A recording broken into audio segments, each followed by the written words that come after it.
Hey guys, today we're talking drive shaft. Oh yeah, you want to hang in there because we're going through everything drive shafts today. Let's go. I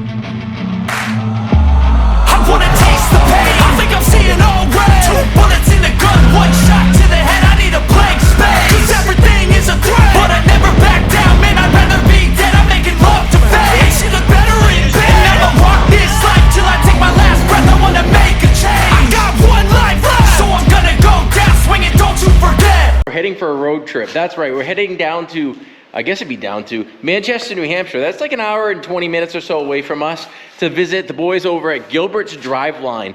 Because today we're going to take you through the entire process of getting a drive shaft cut and/or shortened and balanced and serviced, new U-joints, the whole deal. So what I'm going to do is we got our drive shaft over here to our S10. That's the S10 that we're long overdue to get back on, and we're finally getting back on it. I told Steve we'd get on it, and today we're getting on it. So we're going to grab a tool bag, we're going to grab that drive shaft off the floor, throw a spare tire in our project on a dime, because that's the truck we're taking, and we're going to get on the road. So let's go.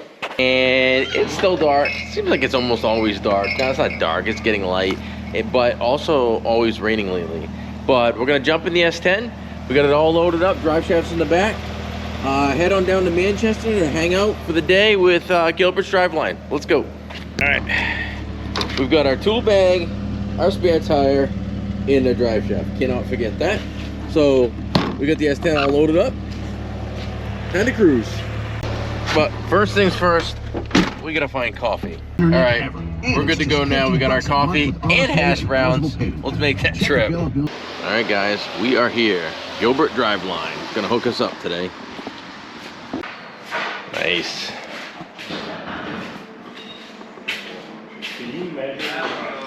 Very cool. Full diameter.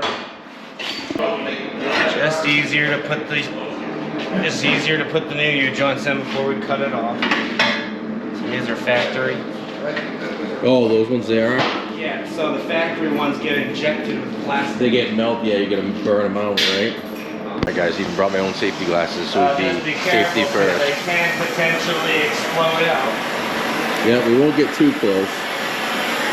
So we got Corey here helping us out. He's gonna burn out, so those are the rear factory U-joints. And those are like injection molded in, so they will actually burn and kind of, sometimes they can pop out of the side. Yep. There's a few holes in the ceiling for those few times where it has actually exploded.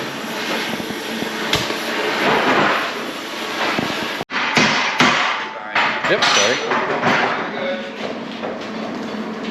Sorry, it's a zoo around here. Yeah, that's all good. Busy's good. Yeah, Busy is good. He's hammering them out now that the plastic's melted off. So we said we were gonna do the U-joints first, then we'll get into the cutting of the shaft.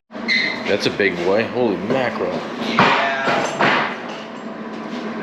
Definitely get the exercise in around here. Oh yeah, a lot of weight. How are you doing today? Good, yourself? Excellent. Out with the old, in with the new. Check that date out. Wow, 1906. Still in use. 1890s one before we replaced it with that. Really?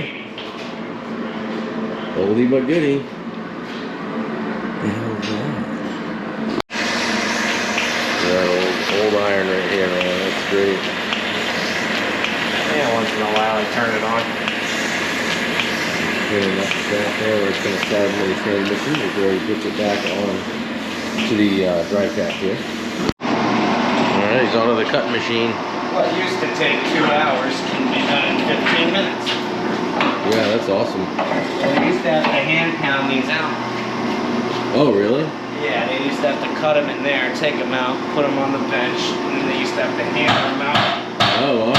So it could be a process for the big ones. Now this cuts it in less time. Time to cut it down.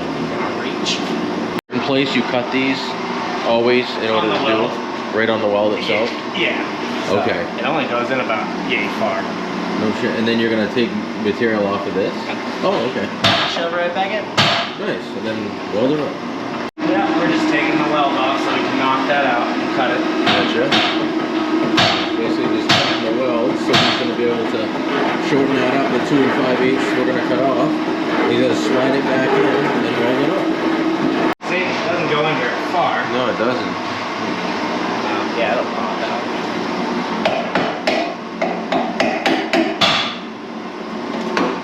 Like that, we cut our drive shaft. So then he's got the end cut off here. We're basically gonna take the 2 5/8 right off of here, and then that's gonna get welded back on.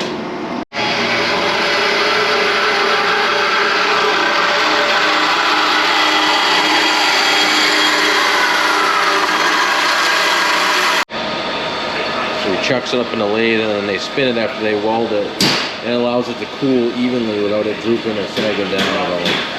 He's showing the difference here between the cast and then the machine finish. Yeah, these obviously would go in a lot easier than that old boy. Oh yeah. Alright, so we've opted for a new yoke because this one actually has a machine finish to it, so it's designed to go right in that.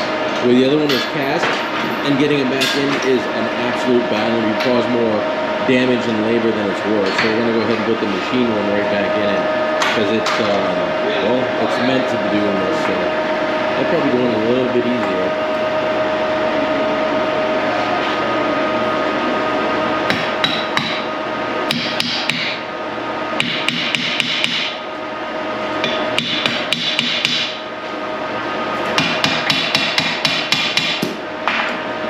I'll leave a little gap for it. Is that when you put the weld right in here? Yeah. That's nice. We'll melt it to it. Melt it right to it. Boy, that should be enough room. There's obviously. Usually we'll take half of that gap, Yep. but since I had to shave off a little bit, we're gonna leave a little bit more of a gap. So basically that gap that's left, we're gonna go ahead and put a fillet weld all the way around that, and that's gonna lock that baby in. When we get into the screwing process. This is a busy shop too. These guys over here at Gilbert, these guys are so busy. It's awesome. There's like 4 or 5 guys here, and they're all busy running around doing stuff. Pretty cool. So he puts this temporary yoke on the other end, so it's long on each end. It makes it easier to chuck up in the lathe and get that weld on there. There's one temporary there, and we get the factory one there. So now he's going to chuck it up in the lathe here. He's going to get it welded up, and then we get into the balance, and after it goes through that cooling cycle.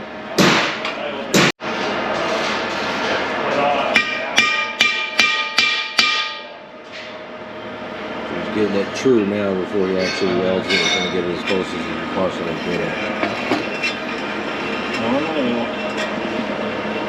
Sometimes the tubes are wonky. Right. So you can see them going. So And the it's kinda- target number is what? You're looking for 10? 10 mils? Typically we're looking for 10 or less. Gotcha. So he's got his own welding jig here as well to set up so everything's done exactly the same way every time, which is pretty cool.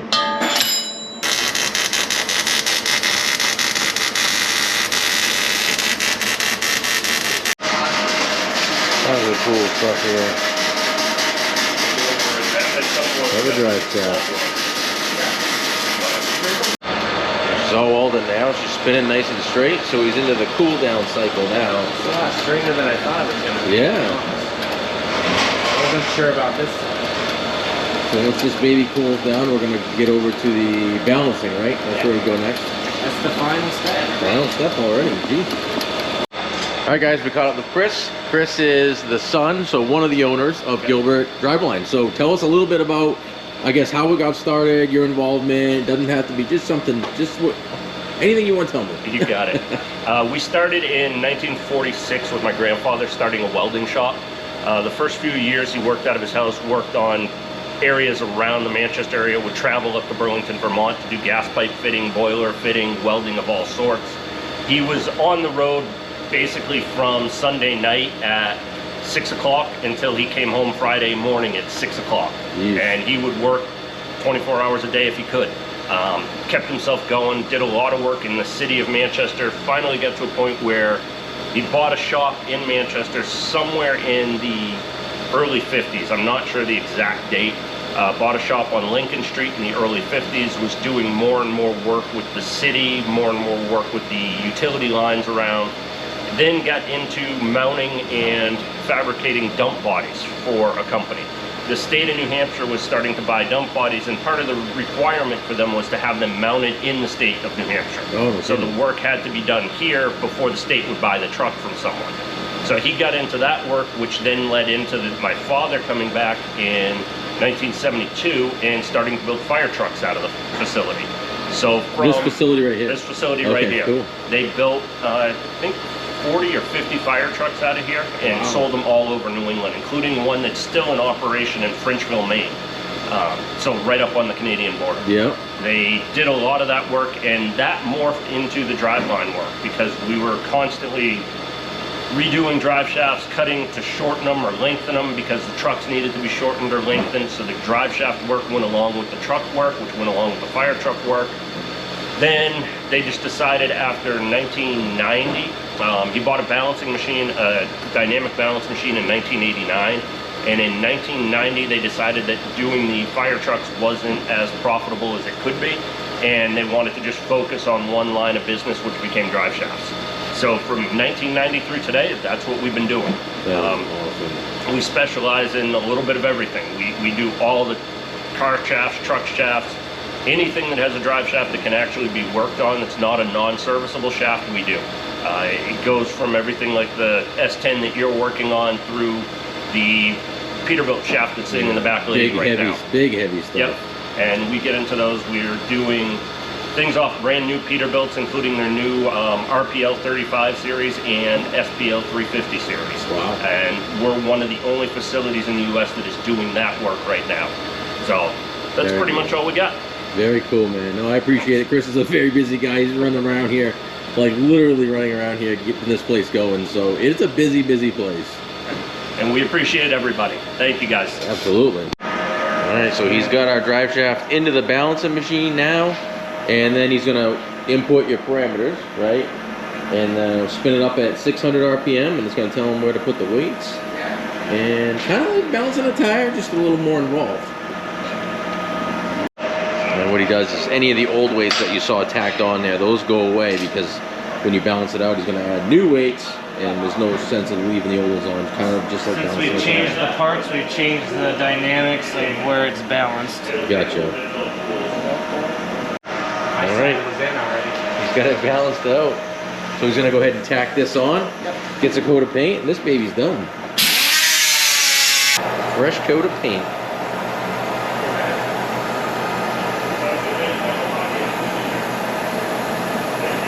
One completely rebuilt drive shaft. Thanks to Gilbert Drive Chain.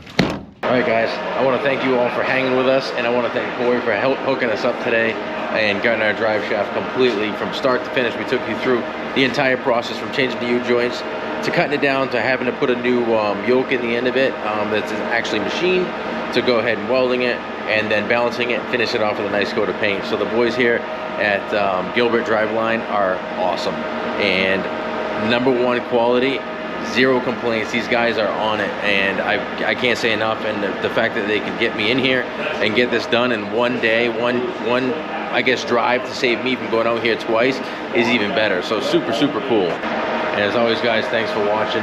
Thanks for hanging with us over here at Gilbert Driveline. And now we got to go home and put this shaft in. Take care, guys. Scott, Flippin' Customized.